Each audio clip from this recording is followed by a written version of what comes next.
না, কোনো নির্বাচন দরকার নাই, কোনো নির্বাচন দরকার নেই। কিসের জন্য নির্বাচন দরকার? নির্বাচন সরকার তো আওয়ামী লীগ ছিল, বিএনপি ছিল, জাতীয় পার্টি ছিল, কি করেছে বলেন তো? কি করেছে?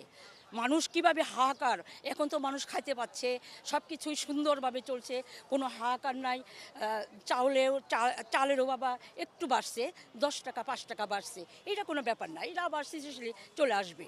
তারপর একটা প্রতিশ্রুতি নিয়ে আসছে যে নির্বাচনটা তারা একটা ভালো একটা সময়ের মধ্যে নির্বাচন দিয়ে তারপরে তারা বিদায় নেবে, এরকম একটা প্রতিশ্রুতি। হ্যাঁ, সেটা সময় আসে নাই তো, সেটা সুযোগ দেন তাকে কাজ করার, নিউ সরকারকে কাজ করার সুযোগ দেন।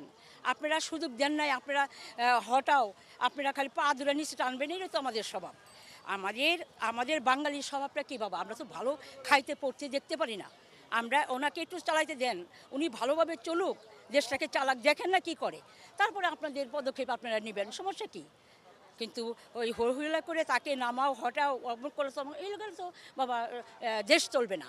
দেশটাকে উন্নয়ন আর কি, আমরা 6-7 মাসে কি উন্নয়ন চাবো? আরও অনেক ভালো আছি, আলহামদুলিল্লাহ, অনেক ভালো আছি আমরা। আপনারা দোয়া করেন যে ইউনিট সরকার আল্লাহ তাকে দীর্ঘজীবী করুক, সেই ভালো থাকুক বাবা। ওয়েলকাম।